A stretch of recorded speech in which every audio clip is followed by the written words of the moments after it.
అయ్యా విజయ్ కుమార్ రెడ్డి, మీరు Nellore rural YCP ఇన్ఛార్జిగా బాధ్యతలు చేపట్టిన తర్వాత వైసీపీ పరిస్థితి ఏ విధంగా ఉందో ప్రతి ఒక్కరికి తెలిసిందే అని వైసీపీ మాజీ నేత సనపరెడ్డి పెంచల్ రెడ్డి అన్నారు. సందర్భంగా ఆయన మాట్లాడుతూ ఆదాల ప్రభాకర్ రెడ్డి ఉన్న కాలంలో వైసీపీ బలోపేతంగా ఉంటే నేడు అత్యంత బలహీనంగా ఉందని ఆయన పేర్కొన్నారు.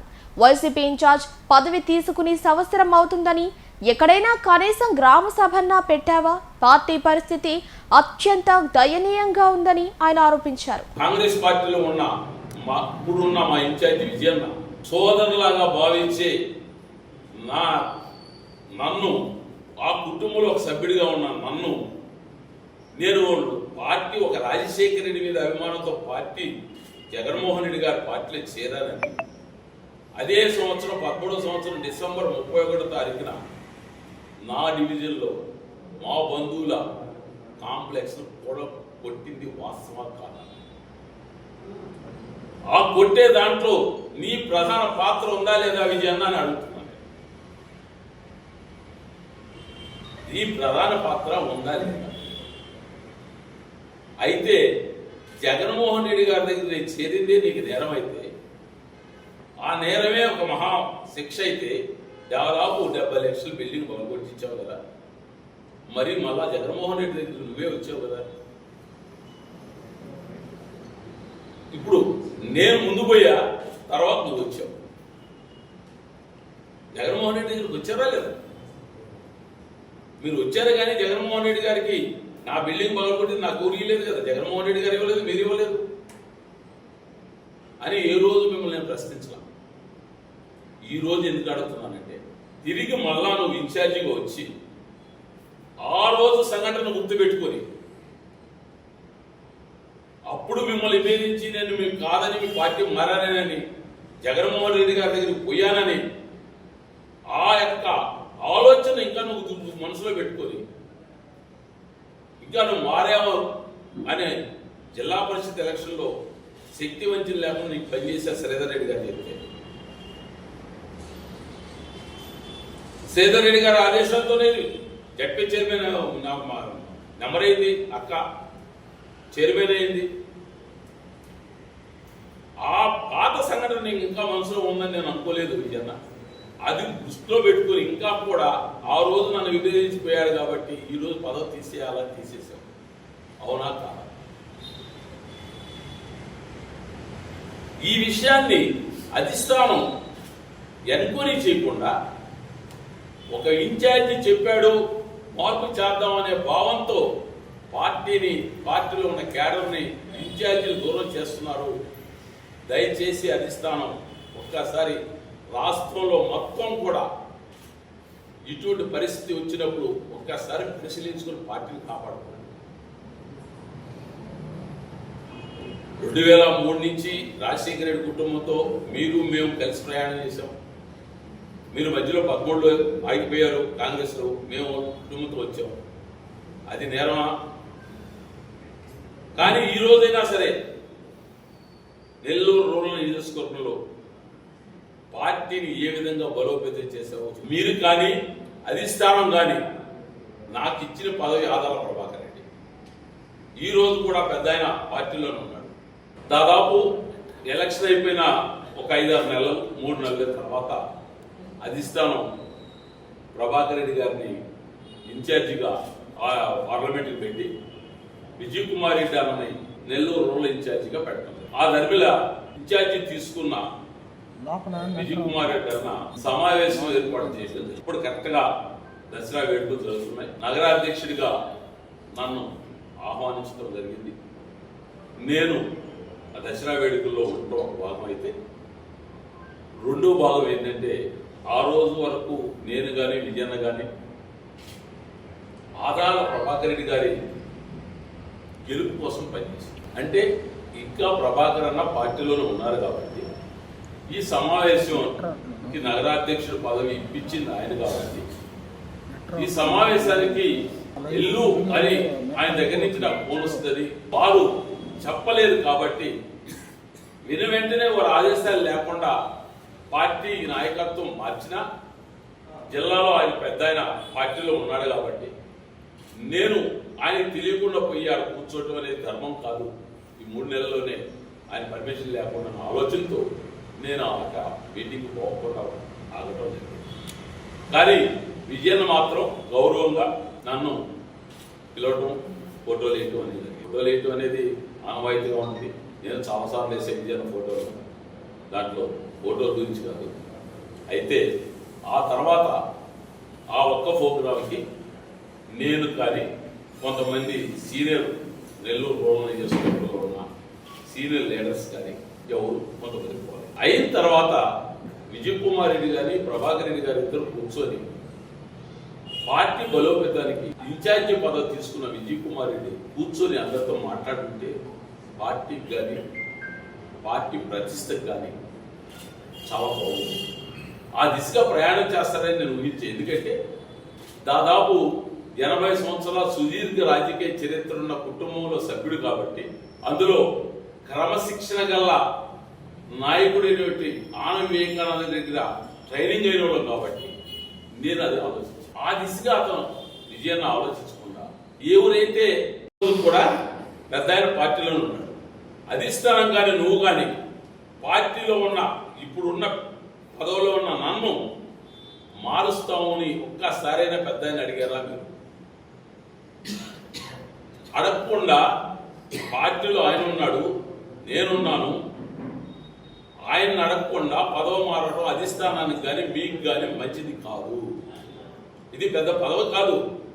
పార్టీ దెబ్బతింటుంది, పార్టీకి పనిచేసే క్యాడర్ దెబ్బతింటుంది, వాళ్ళ మనోభావాలు దెబ్బతింటాయి. మీరు ఇన్ఛార్జి తీసుకున్న తర్వాత నెల్లూరు నియోజకవర్గంలో, నెల్లూరు రూరల్ నియోజకవర్గంలో పార్టీ ఏ దిశగా ప్రయాణం చేస్తుందో ఒక్కసారి అధిష్టానాన్ని పరిశీలించమని చెప్పి దోరాడు. ఆదాల ప్రభాకర్ రెడ్డి గారు ఉన్నప్పుడు పార్టీ పరిస్థితి, ఈరోజు పార్టీ పరిస్థితి ఒక్కసారి పరిశీలించండి. పార్టీ పార్టీగా ఉందా? పార్టీ పూర్తిగా వెనకబడిపోయిందా? మీరు ఇన్ఛార్జి అక్క జడ్పీ చైర్మన్, ఆంధ్రప్రదేశ్లో అన్ని జడ్పీ చైర్మన్లలో అధికార పార్టీ టచ్ చేసింది. నా విజయన్న, నేను ఒక్కటే ఒక క్వశ్చన్ అడుగుతున్నా, మనల్ని ఎందుకు టచ్ చేయలేదన్నా? మనం వైసీపీలో ఉన్నాం కదా, మనం కూడా వైసీపీలో ఉన్నాం కదా, మనల్ని టచ్ చేయలేదేమి? దానికి అర్థం పార్టీకి అధిష్టానానికి మీరే చెప్పాలా, మేము చెప్పాలి. మీరు ఇన్ఛార్జి తీసుకొని దాదాపు సంవత్సరం అవుతుంది. ఏ గ్రామ సభన పెట్టావా పార్టీ కోసం? ఆఖరాకి జగన్మోహన్ రెడ్డి బర్త్డే కేక్ కూడా కట్ చేయలేరు. నీకు ఉదయం లేసి నీ దగ్గరకు వచ్చి భజన చేసే వాళ్ళకు పదవులు ఇస్తావు. రాజశేఖర రెడ్డి కుటుంబాన్ని నమ్ముకొని జగన్మోహన్ రెడ్డితో ప్రయాణం చేసిన వాళ్ళు ఉన్న వాళ్ళకి పదవులు తీసేస్తావా? జగన్మోహన్ రెడ్డి పార్టీ బలోపేతం చేయమన్నాడా? పార్టీని దిగదార్చమన్నాడా? విజయన్న ఏం చేయమన్నాడు చెప్పండి. బలోపేత దిశగా నువ్వు చేసిన ఫలాన్ని చేశానని చెప్పు. నీ ప్రోగ్రాములకి ఆదాల ప్రభాకర్ రెడ్డి కానీ, రంగారెడ్డి కానీ, వాళ్ళతో ఉన్న మా అమ్మలు కానీ ఎందుకు నువ్వు ప్రోగ్రాం చెప్పలేదు? ఆ ఒక్కరోజు తప్ప. పార్టీ పదవులు కూడా నీ ఇష్టానుసంగా ఇచ్చేది కాదు, లోపాయకర్తనంగా ఇస్తున్నావు. ఆ లోపాయకర్తనంగా ఏం చేస్తున్నారో ఆ పార్టీ పదవులు తెచ్చిన వాళ్ళు, తీసుకున్న వాళ్ళు మీకు వాళ్ళకు మాత్రం తెలుసు. అది కూడా అధిష్టానం చెప్పు. మీరు ఇచ్చిన పార్టీ లిస్ట్ చూడమని ఒకసారి అధిష్టానాన్ని. ఎప్పుడు నిల్చున్నారు పార్టీలో? అందరిని అంటలేదు నేను. పార్టీలో పదవులు ఇచ్చిన వాళ్ళు అందరిని అంటలేదు నేను. చాలా మంది పార్టీ కోసం పనిచేస్తున్నారు. మీకు జగన్మోహన్ రెడ్డి పార్టీని బలపరచమని చెప్తే పార్టీని కదా మిమ్మల్ని పార్టీ ఏర్పాటు చేసింది, ఇన్ఛార్జ్ ఇచ్చింది. ప్రభాకర్ రెడ్డి గారు చేయలేడని కాదు, వయసులో పెద్దవారు. ఈ 4 సంవత్సరాలు ఆయన్ని మనం జనంలో తిప్పటం అనేది కరెక్ట్ కాదనే ఆలోచనతో జగన్మోహన్ రెడ్డి గారు మీకు ఇన్ఛార్జ్ ఇచ్చారు. ఆయన పార్లమెంట్ ఇన్ఛార్జ్ ఇచ్చారు. మీరు మొత్తాన్ని కలుపుకోపోవాల్సి పార్టీని బలోపేతం చేసే పదవిలో ఉన్న వ్యక్తివి ఒక మీటింగ్కి రాకపోతే క్యాడర్ పంపించిస్తే పార్టీని ఏం చేయదలుచు? పార్టీని ఏం చేయదలుచు? ఈ రోజు వరకు నేను ఆయన ఏమీ జరగలేదు. ఈరోజు ఒక్క మాట కూడా అధిష్టానానికి ఏమి చెప్పారో మాకు తెలియదు, కానీ కనీసం ఒక మాట కానీ జిల్లా నాయకత్వం, జిల్లా రూరల్ ఇన్ఛార్జి కావచ్చు, విజయన్న కావచ్చు, చంద్రశేఖర్ రెడ్డి గారు కావచ్చు, జిల్లా అధ్యక్షుడు ఇప్పుడు అందుబాటులో లేడు. ఆయనకు తెలియకుండా కూడా నగర అధ్యక్షుడు మారవటం అనేది కరెక్ట్ కాదనే భావంతో నేను మాట్లాడుతున్నాను. మీరు మారుస్తానన్న అధిష్టానం కూడా ఆలోచించాల్సిన విషయం. అధిష్టానం కూడా ఇన్ఛార్జీలు మారుతానే పదవులు ఉన్న వాళ్ళను మార్పు చేసేదానికి వాళ్ళు ప్రయత్నం చేస్తే వీళ్ళు ఎక్కడున్నారు, పార్టీలో ఉన్నారా లేదా, పార్టీకి పనిచేస్తున్నారా లేదని కూడా ఎంక్వైరీ చేయకుండా ఇన్ఛార్జీ లెటర్ ఇస్తేనే పదవులు మార్చి చూపిస్తే క్యాడర్ పార్టీకి ఏమాత్రం నిలబడుతుందో ఒకసారి అధిష్టానం కూడా కేంద్ర కార్యాలయం కూడా ఆలోచించాలి. దాదాపు 85వ సంవత్సరం నుంచి 2013 డిసెంబర్ 25 దాకా ఆనం కుటుంబం ఏ పార్టీలో ఉంటే ఆ పార్టీలో వారికి అనుచరుడిగా ఉన్న వ్యక్తి. 2003లో రాజశేఖర రెడ్డి గారు పాదయాత్రలో నేను భువన కరుణాకర్ రెడ్డి గారు తాడేపల్లి గురించి కోవులు దాకా నడిచాను. 84లో ఆనం బ్రదర్స్ చంద్రబాబు నాయుడు ప్రధాన కార్యదర్శిగా ఉన్నట్టు ప్రజెంట్ ముఖ్యమంత్రి గారు ఆయనతో పాటు మేము సైకిల్ ర్యాలీ చేసాం. ఆనం బ్రదర్స్ ఏం పార్టీలో ఉంటే ఆ పార్టీలో కొనసాగడం అనేది ఆనవాయితీగా నాకు ఉన్న అలవాటు. 2013 డిసెంబర్ 25 జగన్మోహన్ రెడ్డి గారు పార్టీ పెట్టిన తర్వాత ఆనం కుటుంబం విభేదించి జగన్మోహన్ రెడ్డి గారితో ప్రయాణం చేసేదానికి ఇష్టపడ్డాను.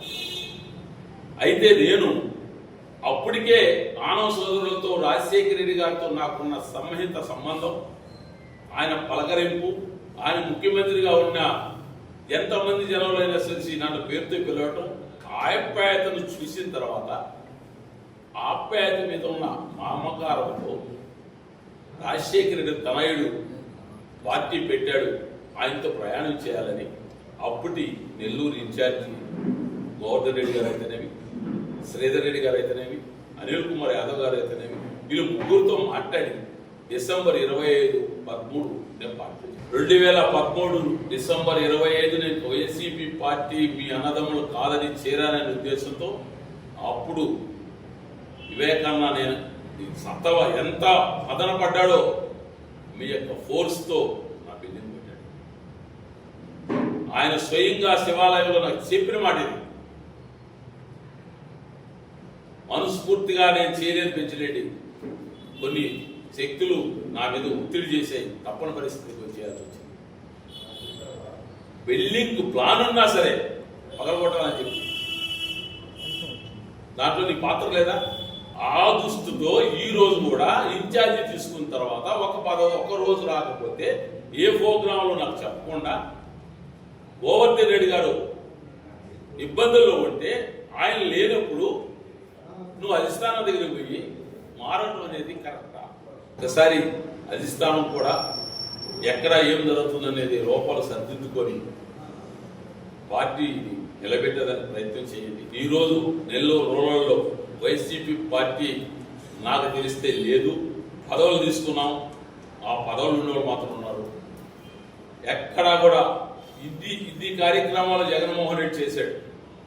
ఇన్ఛార్జిగా ఏ ఒక్క రోజన్నా ప్రభుత్వం వైఫల్యం చెందిన నిన్ను నోటుకుంటూ వచ్చిందా? ఎక్కడన్నా విమర్శ చేసావా?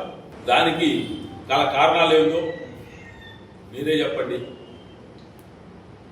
దయచేసి మీరు ఈరోజు నాకు ఇచ్చిన రిలీఫ్కి మరొకసారి మీకు నిజంగా ధన్యవాదాలు తెలియజేసుకుంటాం. రాబోయే రోజుల్లో నిర్ణయాలు ఏ విధంగా ఉంటాయో త్వరలోనే ప్రకటిస్తాం, దాంట్లో డౌటే లేదు.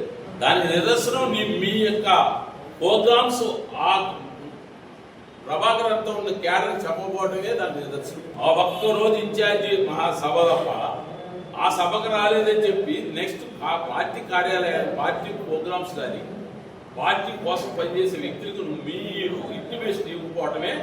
ప్రభాకర్ రెడ్డి అన్నతో ఉండేవాళ్ళను నేను రానివ్వను అని డైరెక్ట్గా చెప్పావు.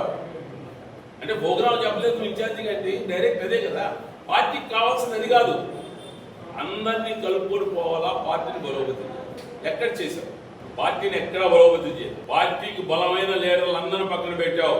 బలమైన లీడర్లు అందరిని పక్కన పెట్టావంటే నియోజకవర్గంలో ఏం చేయదలుచుకున్నారు మీరు? నేను కాదు, నాకన్నా బలమైన లీడర్లు కొండేటి రంగారెడ్డి గారు, హరిబాబు యాదవ్ సీనియర్లు కదా, వీళ్ళు యేసినాయుడు, ఇట్లాంటి పేర్లు చెప్పుకోకపోతే దాదాపు కోరు. మీరు అనొచ్చు యేసినాయుడు ఏంది, హరిబాబు ఏంది, పుణ్యించున్నారు రాజకీయాలు. రంగా రామశివారెడ్డి, వీళ్ళందరికీ ఎందుకు చెప్పలేదు? ప్రభాకర్ అంతా ఉన్నాం. ప్రభాకర్ అంతా ఉండేది పార్టీ, ప్రభాకర్ అంతా ఉన్న వాళ్ళందరినీ పక్కన పెట్టమని చెప్పింది. మీకు ఏమైనా చెప్పిందా? చెప్పలేదు కదా. చెప్పుంటే చెప్పు, ఓపెన్ చెప్పేసి మీరు కూడా ఇదే ప్రెస్ మీట్ పెట్టి జగన్మోహన్ రెడ్డి గారు ప్రభాకర్ రెడ్డితో ప్రయాణం చేసే వాళ్ళందరినీ పక్కన పెట్టమన్నాడు, అందుకని పక్కన పెట్టా అని చెప్పాను. ఈ రోజైనా మేము ఇంత ప్రెస్ మీట్ చెప్పి అడగాల్సిన బాధ్యతగా ఎందుకుందంటే మేము పార్టీ అభిమానం, రాజశేఖర రెడ్డి కుటుంబానికి అభిమానం, మాకు అడిగే హక్కు పార్టీలో ఉంది, అందుకని అడుగుతున్నాం. మొట్టమొదటిగా ఇన్ఛార్జి సభకు రాలేదు, ఆ వ్యక్తులందరినీ కూడా ఏ సమావేశానికి కానీ ఏ ప్రోగ్రాములకు కానీ పిలవకుండా పక్కన పెట్టడం, పిలవలేదు కాబట్టి ఆ వ్యక్తులు ప్రభాకర్ రెడ్డి ఎంతో ఉన్న 10 మంది 20 మంది నాయకులు సైలెంట్గా ఉండటం జరిగింది. ఇది నేను చెప్పడం కాదు, జగమెదిగిన సత్యం. పార్టీలో కానీ ప్రెస్ మీడియాలో కానీ అందరికీ తెలుసు. అందులో విజయ డైరీ చైర్మన్ కొండిరెడ్డి రంగారెడ్డి గారు ఆయన ఒక ప్రోటోకాల్ ఉన్న అధికార పార్టీలో ఉంది. ఈరోజు పార్టీని ఏ దిశగా తీసుకెళ్తున్నావు అనేది కూడా మీరు ఆలోచించాలి. ఇప్పుడుండే పరిస్థితుల్లో పార్టీని నువ్వేం చేస్తున్నావు అని మీరే చెప్పండి. ఒక్క గ్రామం అన్నా మీరు ఇన్ఛార్జి తీసుకున్న తర్వాత తిరిగారా? ఏ గ్రామం తిరగలేదు, ఏ వార్డు తిరగలేదు. ఇంట్లో కూర్చొని నీ కాడికి వచ్చిన వాళ్ళకి పదవులు లిస్టు రాసి సంతకం పెట్టి పంపించావు. ఏ గ్రామము ఏ వార్డు తిరగలేదు మీరంటే అర్థమేంటి? జిల్లా పరిషత్ చైర్మన్ పూర్తయ్యేంత వరకు తిరగవా? జిల్లా పరిషత్ చైర్మన్ ఉన్నంత వరకు పార్టీ కోసం పనిచేయవా అని అడుగుతున్నా నేను. తిరిగితే అధికార పార్టీలో ఇబ్బందులు వస్తాయి, అందుకని నువ్వు ఇంట్లోనే కూర్చుని పార్టీ నడుపుతావు. ఆ ఇంట్లో కూర్చొని లిస్ట్ ఎత్తుకుపోయి అధిష్టానానికి ఇస్తావు. అధిష్టానం ఆ లిస్టు మీరేదో బాగా పనిచేస్తున్నారని ఆలోచనతో సంతకం పెట్టండి. ఇది కరెక్ట్ కాదు. అధిష్టానం అయినా సరే పరిశీలించాలని చెప్పి మీ ద్వారా అధిష్టానాన్ని కూడా విన్నవించుకుంటున్నా. విజయంలో కూడా మార్పు రావాలని మీ ద్వారా కోరుకుంటున్నా. నిజంగా పార్టీ కోసం పనిచేసే దిశగా ప్రయాణం చేయి, ఇంకా ఉన్నత పదవులు తెచ్చుకో, మేము కూడా సంతోషిస్తాం. మీ కుటుంబంతో నేను 35 సంవత్సరాలు ఉంటే ఒక ఏఐసిసి నెంబర్ కూడా తీసుకోవాలా. సిన్సియర్గా మీ ఫ్యామిలీ కోసం పనిచేశాను. ఈ రోజు కూడా జగన్మోహన్ రెడ్డి కోసం సిన్సియర్గా పనిచేసాం. 3 ఎలక్షన్లు జగన్మోహన్ రెడ్డి పార్టీ తరఫున నిలబెట్టిన వ్యక్తుల కోసం పనిచేశాను. 2 ఎలక్షన్లో శ్రీధర్ రెడ్డికి పనిచేశాను. 3 ఎలక్షన్లు శ్రీధర్ రెడ్డి పార్టీ మారాడని నేను తెలుగు వైసీపీకి పనిచేశాను. నాకు శ్రీధర్ రెడ్డికి చాలా సన్నిహితం ఉంది. కాలేజీలో చదువుకుంటాయించుంది. మేమిద్దరు ఒక ఏరియాలో ఉన్నాం. అయినా సరే అలా నువ్వు పార్టీ మారావు, నేను ఇక్కడే ఉంటున్నా అని చెప్పాను కూడా. అంత సిన్సియర్గా పనిచేసే పార్టీ వర్కర్స్ని ఒక్కొక్కరిని నువ్వు పార్టీ నుంచి పంపించేదాన్ని నిర్ణయించుకున్నావంటే నీ లోపల ఉన్న అంతరం ఏంటి? అది నెల్లూరు జిల్లా వైఎస్ఆర్ కాంగ్రెస్ పార్టీ నాయకులకు కార్యకర్తలకు చెప్పాలా. అధిష్టానం కూడా ఈ దిశగా క్వశ్చన్ చేయాలని ఇన్ఛార్జ్ బొబ్బల్ శ్రీనివాస్ యాదవ్ ఇచ్చినట్టు అతను కూడా 2 సార్లు కార్పొరేటర్. ఆయన యాక్టివ్గా పార్టీలో పనిచేస్తున్నాడు, కౌంటర్స్ కూడా ఇస్తున్నాడు. అతనికి ఇచ్చిన దానికి నేను అవమానంగా ఫీల్ కావట్లేదు. నా స్నేహితుడు, అతనికి ఇచ్చింది తప్పే లేదు. ఇన్ఛార్జిగా ఉన్న విజయన్న నాకు చెప్పి ఇచ్చుంటే బాగుండేదని ఒక ఫీలింగ్ తప్ప మరొకటి లేదు. ఏమ్మా విన్నావా? పార్టీలో గౌరవం లేదని నేను అప్పుడు చెప్పలేదమ్మా. పార్టీలో లొసుకులు ఉన్నాయి, సర్దుకోమని చెప్పారు. ఈ లొసుకులు పార్టీ అధిష్టానం సర్దుకుంటుందా లేదనేది వేచి చూద్దాం, తర్వాత తెలుగుదేశం పార్టీ అని చెప్పారు సార్. ఏనా తెలుగుదేశం పార్టీ నేను చెప్పలేదుగా, నేను చెప్పానా సార్ ఇప్పుడు నెల్లూరు రూరల్ నియోజకవర్గంలో సిటీ నియోజకవర్గం ఇన్ఛార్జి కూడా చెప్పాలి. జిల్లా అధ్యక్షుడికి ఒకసారి చంద్రశేఖర్ రెడ్డి గారిని అడిగితే ఇప్పుడు అంత తొందర లేదన్నా మళ్ళా చూద్దాం ఆయన ఆ మాట చెప్పాడని కూడా జిల్లా అధ్యక్షుడు నాకు చెప్పడం. ఇప్పుడు జిల్లా అధ్యక్షుడు ఊళ్ళో లేదు, ఇబ్బందుల్లో మీకు ఎక్కడ ఉండేది మనకు తెలుసు. ఆయన లేనప్పుడు అధిష్టానాన్ని తప్పుదోవ పట్టించి పోస్ట్ మారడం అనేది కరెక్ట్ కాదనేది నాకు.